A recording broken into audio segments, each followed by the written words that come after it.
Okay. It has been a while since last Monday, right? We have last class. Okay.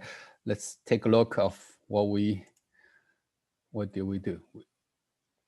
I have a question here. Suresh from Suresh, we don't have final, right? That means you didn't attend some of the classes. Because we mentioned many times in our semester, we don't have finals, okay? Okay, let me switch my screen. Let's give a little review. Let me open the notes from next week, for last week, okay. Oh, no. This is not what I'm gonna share.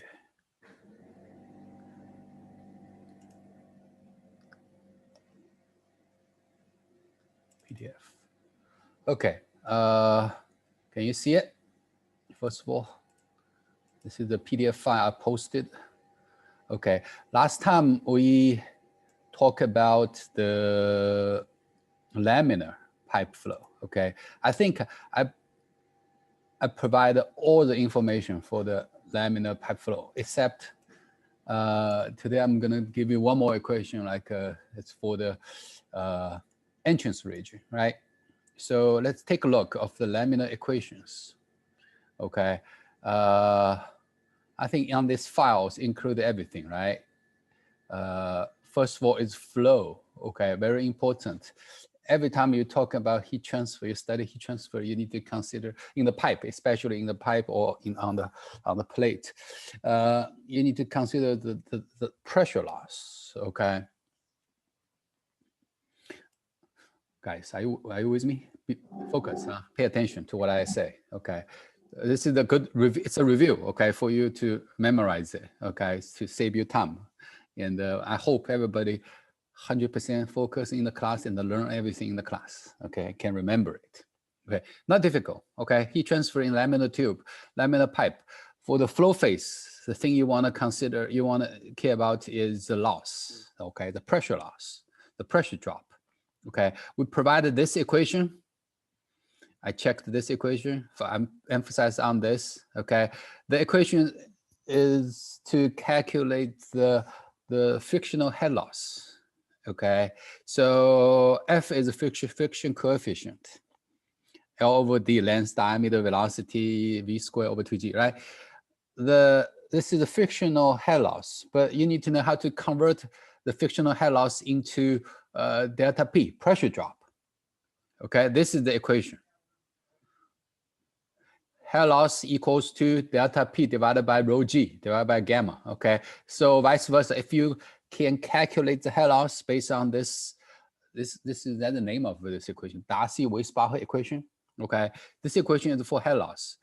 So if you calculate the head loss, you can convert it into delta P, pressure drop for that portion of the pipe, okay? Head loss times gamma, rho G, okay? Rho G will be equals to the pressure loss for that length L, okay, of the pipe. Then, how do you convert pressure loss into frictional force or resistance force or drag force, whatever you want to call it, okay?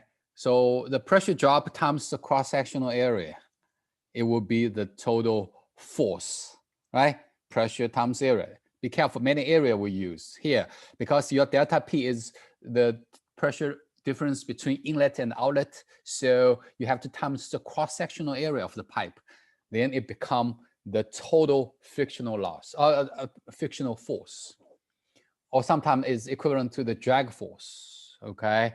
That's the thing you want to minimize in any design, heat exchanger or any heat transfer design. The frictional force it has to, is a bad thing. You want to minimize it, okay? In other hand, you want to increase the heat transfer coefficient, right? To increase heat transfer, but minimize the frictional loss because this is the money, okay?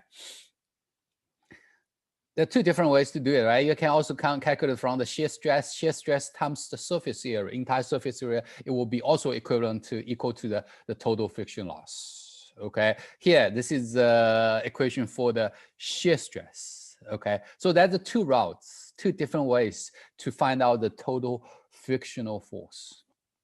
Okay, so if you use a shear stress, you have to times the total surface area of the pipe. It's not cross-sectional area. So be careful, very careful which one you use. Okay, but I didn't write it down here. So after you get the total frictional force, how do you calculate the total power required to overcome it? Okay, you drive the flow by a pump, right? Is that right? So pump, how do you relate to the frictional force, total frictional force you need to overcome by the pump to the pump power? Okay, that must be a relation, right? When you buy a pump, usually people ask you, hey, what is the pump power you need, right? What is the power output of the pump? Okay, so what is the relation between the total frictional force to the power?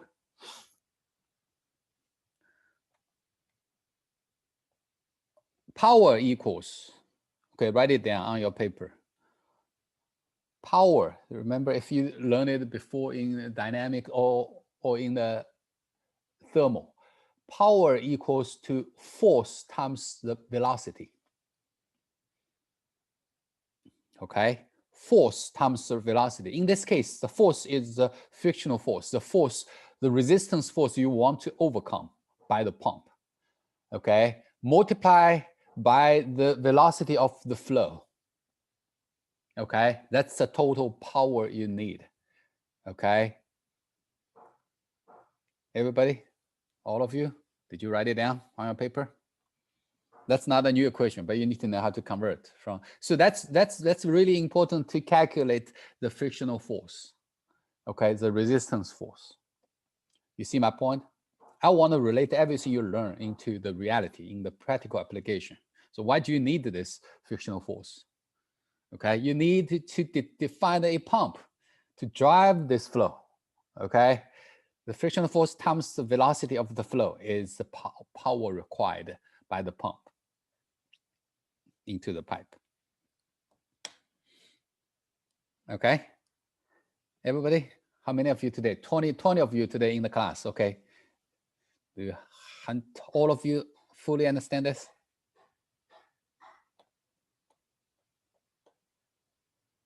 Any questions? This is the later half of chapter 5, is this correct? I don't care about where the chapter 5. Just listen to me and understand what I'm talking about. Okay, it's really important. You spend time and money in this class is to know how to design the heat transfer device. Okay, every time you design heat transfer device, you have to check your frictional loss and to check the power required. Okay, that's the money. Okay, you need more power, you need a bigger pump, you need more operating cost. Okay, fully understand? Everybody remember? Everybody can remember this? Give me some. Yeah. You get the frictional coefficient from the Moody diagram, that's correct? Yes. If I can continue, okay, then the frictional coefficient F, that's the only uncertainty, only unknown, or only coefficient in the whole thing, whole calculation, okay, is the friction coefficient F. You have to get it from Moody diagram, okay? All 20 of you, do you know how to use Moody diagram?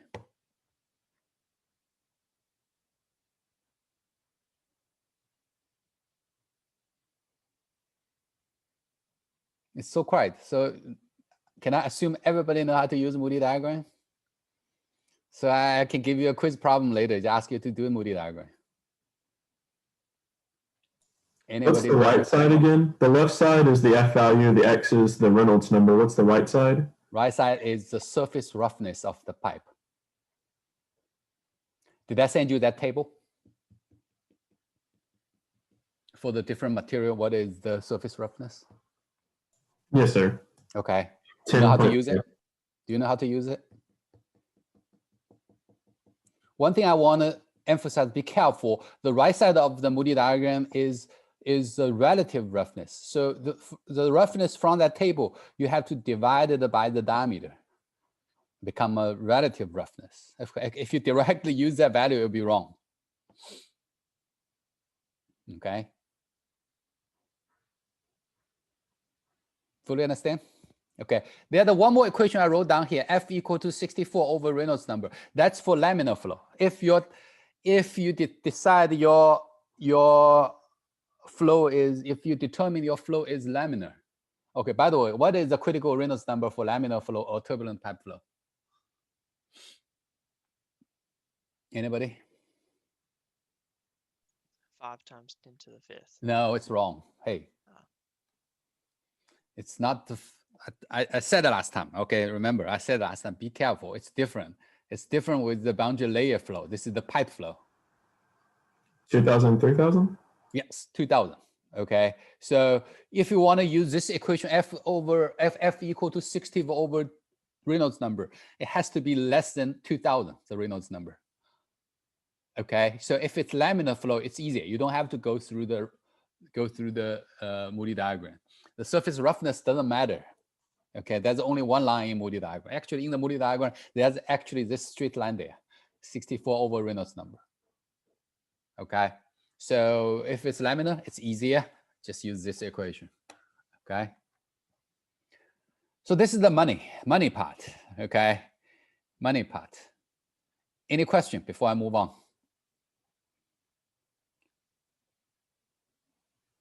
Good. 100%.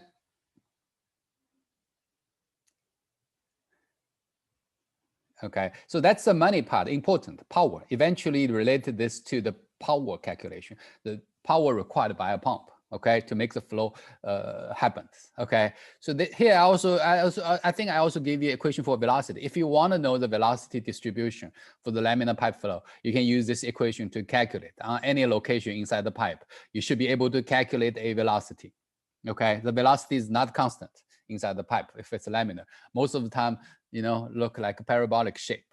Okay, so if you want to use mean velocity, sure, go ahead. Sometimes it works.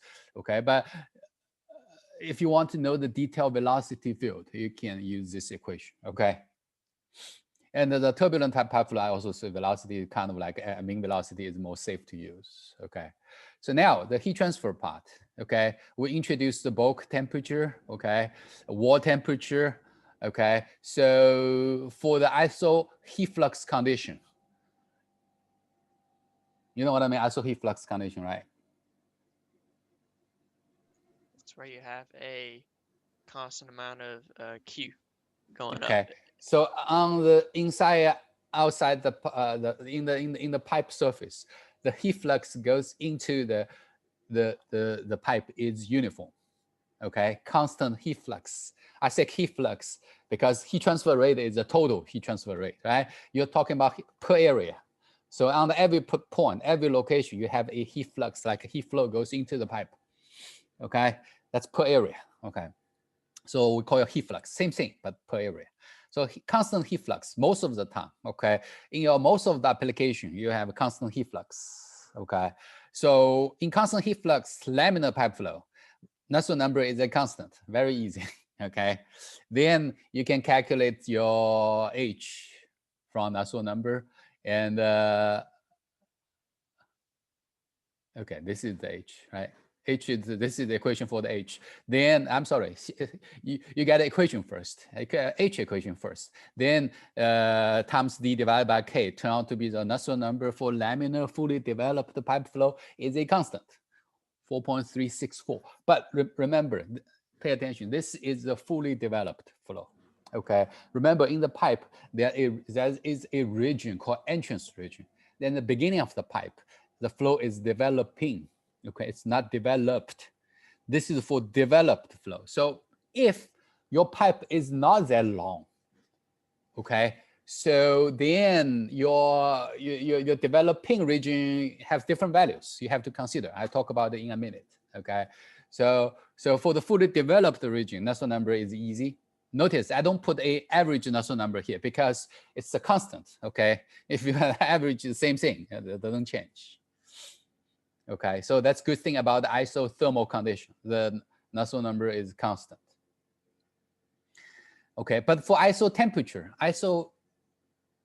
no, I'm sorry, I said iso heat flux condition, the Nusselt number is constant. Okay, but for the isothermal condition, I think we mentioned the last time, right? It's not, okay? So that's why you have an average Nusselt number for isothermal condition, which is the constant temperature condition, okay, for laminar flow. And also there's a condition to satisfy this, okay?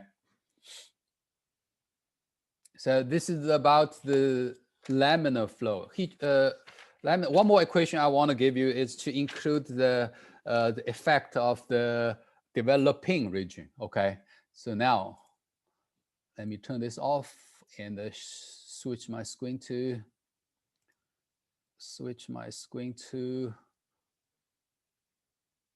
okay.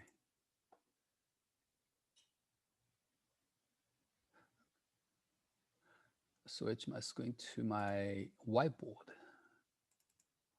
Okay, so let me open a new whiteboard here. New document, page 5. Create document, okay. Okay, did you see the blank whiteboard? Yes, sir. Good.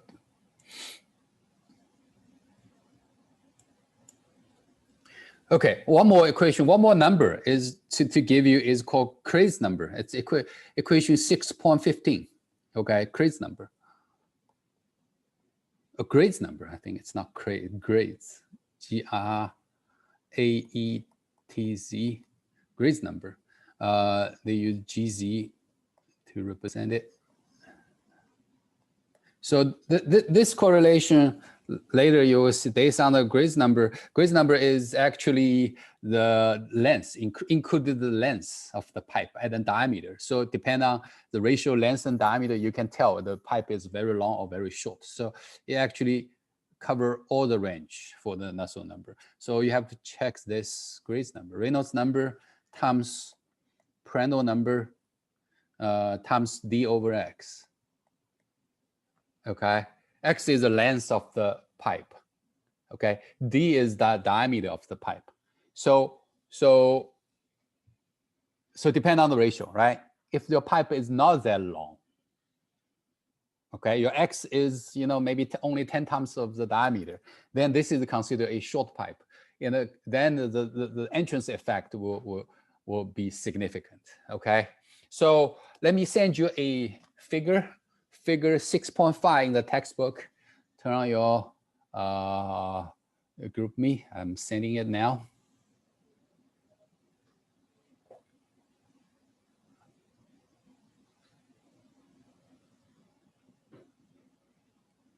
Hold on. Let me find my class. Yeah, okay.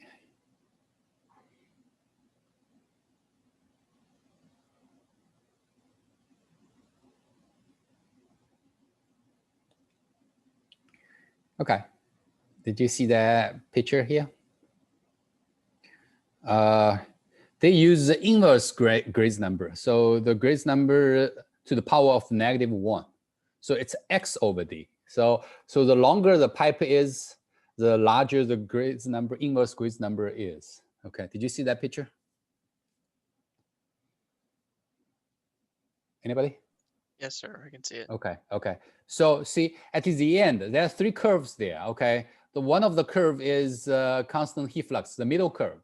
That's the curve we talk about. At the end, see the value, Nusselt number become a constant 4.364, okay? So when Gray's number is bigger, no, I'm sorry. When the inverse Gray's number is bigger, that means the pipe is very long, okay? If it's long, the entrance region is negligible.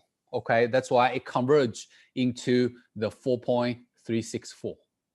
Okay, so, but if the inverse Gray's number is small, that means the pipe is not long comparing to the diameter. So the entrance length is definitely has to be considered. Then your Nusselt number is it's bigger. Okay, notice.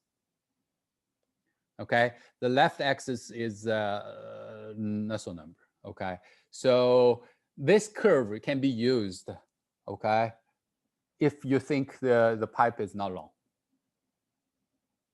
Okay, there are 2 curves in there, right? Then there are also a iso temperature curve. Okay. What classifies as not long? Like, is it relatively not long, or like 5 centimeters not long? I think the rule of thumb is 50 ratio. The length over the diameter 50. To me, maybe 20 or 50, but usually 50. After longer than 50 times, then it should be long enough. Did that answer your question? Yes, sir. Okay. So there are two other curves. The top curve in this among the three curves is iso temperature condition. Okay, isothermal condition. Okay, so it gives you an average Nusselt number. And see, if you see the average, that must be the isothermal because the Nusselt number changes. Okay, average Nusselt number. So that's the top curve.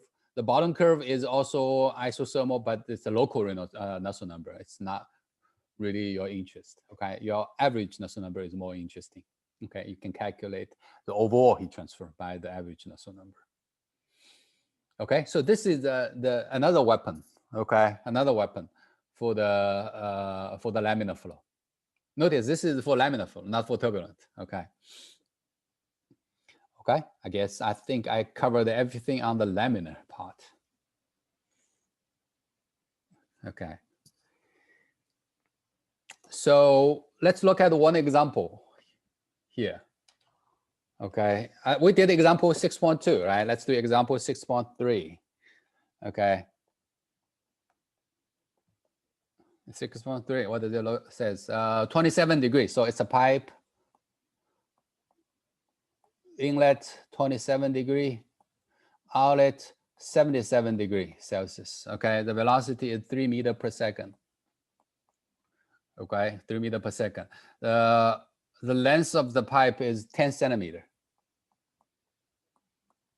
L equals 2 centimeter, 10 centimeter. Okay. Diameter. Diameter is 5 millimeter, very small. Okay. A constant heat flux.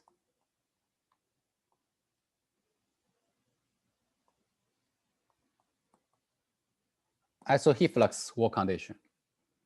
Is that iso heat flux? Is it tube? Okay. Calculate heat transfer if the X temperature is 77 degrees. So total heat transfer. Okay. So also calculate the X wall temperature and the value of H. Okay. Let's see the calculating. Let's calculate the total heat transfer rate. Okay. How do we do? How do we start?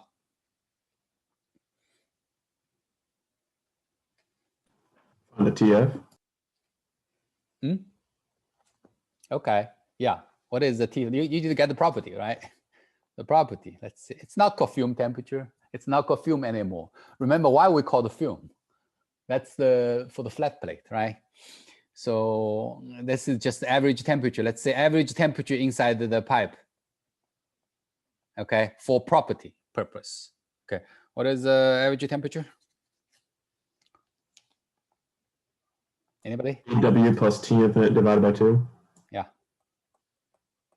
Okay, obvious, right? Common sense. This is for the pipe.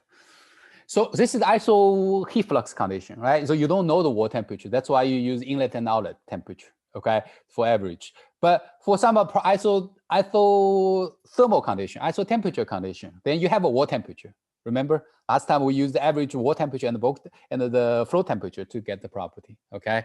So it depends. Based on the information available, it makes the decision, right? Okay. Hold on. Okay, so 52 degrees Celsius, 325 degree K. Okay, so you can get all the properties: viscosity, Prandtl number, thermal conductivity. Many different ways to do it, right? Okay, so what is so this is the laminar, right? Laminar flow. Oh no, we need to decide it's a laminar flow or not, right? Okay, we calculate the Reynolds number, right? Water, we have density, right? Velocity, times diameter divided by viscosity. Viscosity based on this temperature is 18.22 times -6, right? So the Reynolds number turned out to be 823. 823. So it is the laminar, okay? Laminar with iso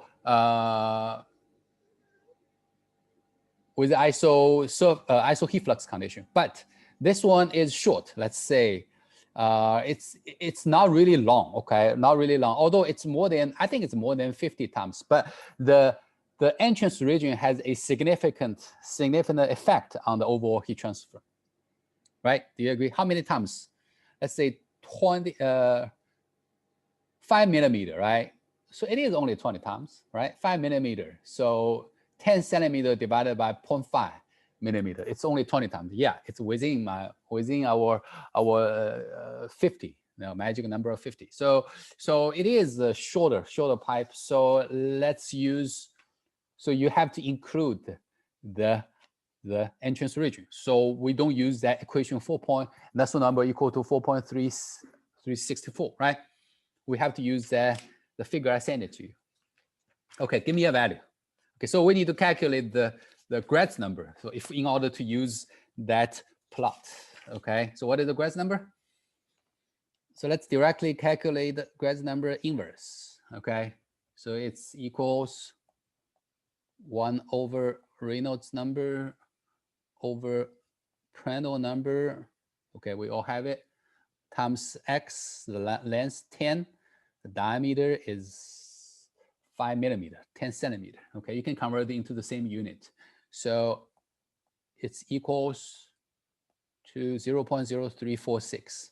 Hey, let's have a try. See if you can get the Nusselt number correct. Do you know how to read that table? Read that, not table, read that plot. Thank you, Kaylin, for posting the problem statement. Okay. Welcome. Yeah. So be careful. This is a log scale in both axes, right? You have a 0.0346 for the Kreiz number inverse. Okay. So let's see which curve you use. By the way, use the middle or top? Middle. Middle. Yes. I saw heat flux, right? So middle with 0.0346 Kreiz number inverse. What you got? Don't look at the book. See if you can get the number. Would it be close to 7? No. Where is 0.034? 35. Okay, 0.03. It's 3 by 10 to the -2, right? So it's 1, 2, 3. Okay. So it's in the middle of the plot, basically.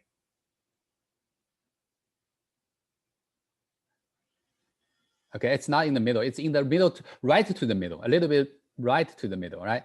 It's between 10 to -2 and 10 to -1, right? Do you agree?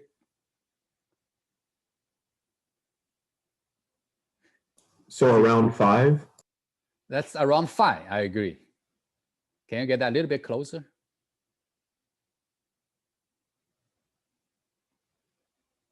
It's less than 5 or greater than 5. I think less than 5. Yeah, it's a little bit less than 5. Okay. 0, 1, 1, 2, 3, 4, 5, 4, 5, between 4 and 5. That's what I got. Okay. So it's close to 5 than 4. Okay. Do you know how to use the log scale table? So that need to practice. Okay. 0.01 is 10 to -2, right? So 2, 3, okay, and the 3, 4. 0.0346 is being between 3 and 4. Okay, so you should get a 4.7 or 4.75. Okay, for your Nusselt number. Okay, is that good, everybody?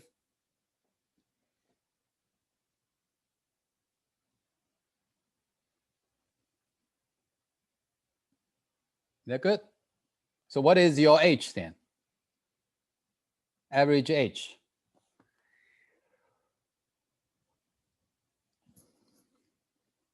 You need H for calculating the total heat transfer, right?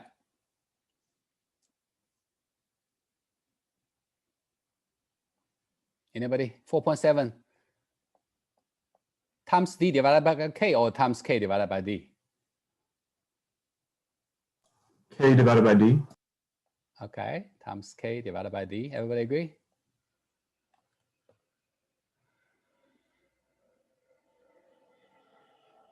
Right? Okay, I agree. So what is your H? Give me a calculation. It doesn't show it down here.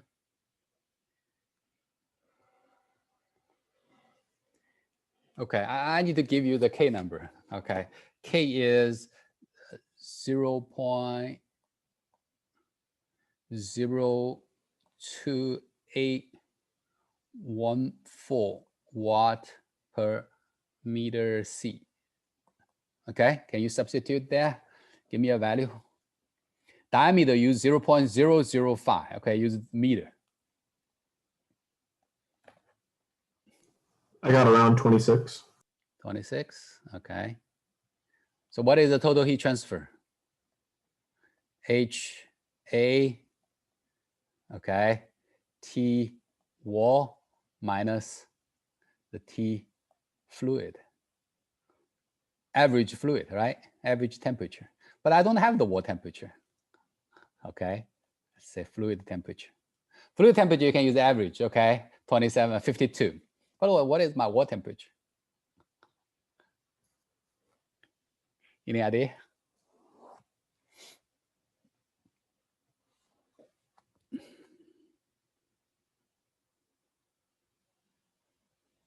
Average wall temperature, actually, right? Average fluid temperature. Oh, we have one more unknown. How do we do it then?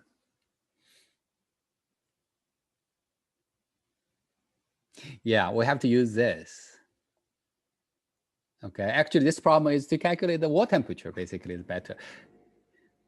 Is the heat transfer going to the pipe equivalent to the energy change from the beginning and the end? Should be. Yeah. Okay. Now we have T out minus T in, right? Okay. CP should be property. We can also get the CP. Where's the CP? I didn't write it down. Where's the CP?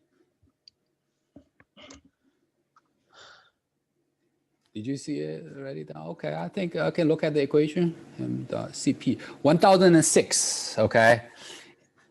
How can I get the mem dot? What is the mass flow rate then?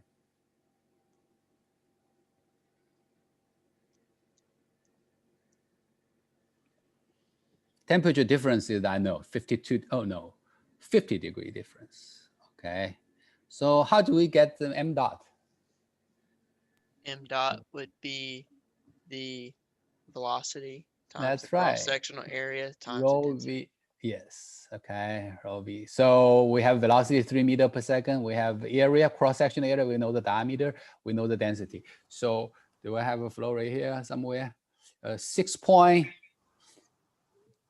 equals to 6.9, 694 times the negative, the 10 to the negative 5 kilogram per second. Okay, substitute this into here. You should be able to calculate the Q. Okay, then you should be able to back calculate the wall temperature, average wall temperature for this particular problem. Okay. Any question on this one? Can you write out the formula for m dot, please? Here, in the top of the flow rate.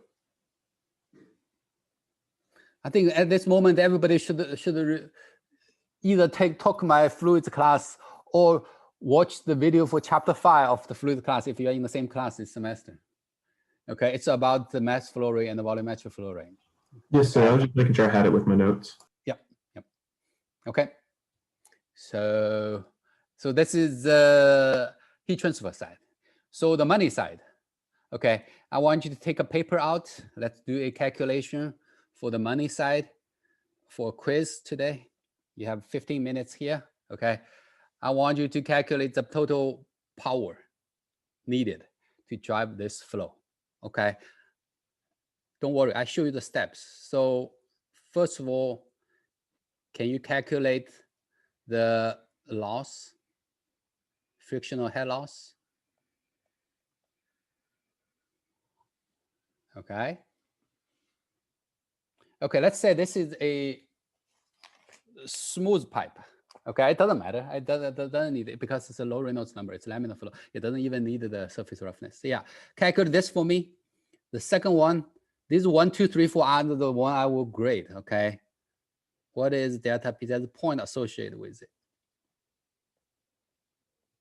Okay, I think I mentioned it in the beginning of the class. Okay, number 3. What is number 3? What is the total frictional loss or frictional force? Okay, number 3. Number 4, what is the power? Pump power required to drive the flow. Can you scroll down? I can't see number 3. Number 3 is just a frictional force. That's the lowest I can get. Just a force, okay? Or drag force, frictional force. So these 4 questions, okay? Let's do it now. 10 points for this. Very easy, okay? Just need to look into some calculation, basically. Any question, let me know, okay? I will open the summation site right now, okay? So submit to your Moodle after you finish. Can you scroll down just a bit? I can't see what number 3 is. Is that just force tau? That's force. It doesn't matter. I already said it. It's force, the frictional force. Or drag force or resistance force, you can call it. It's a force, F.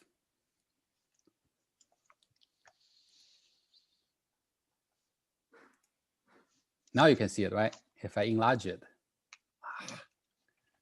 What the heck? Okay. I think that's the largest I can put on the screen. They're good.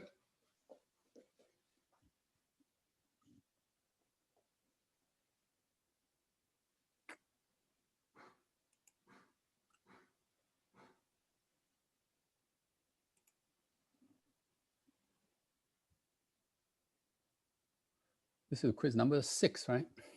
Okay.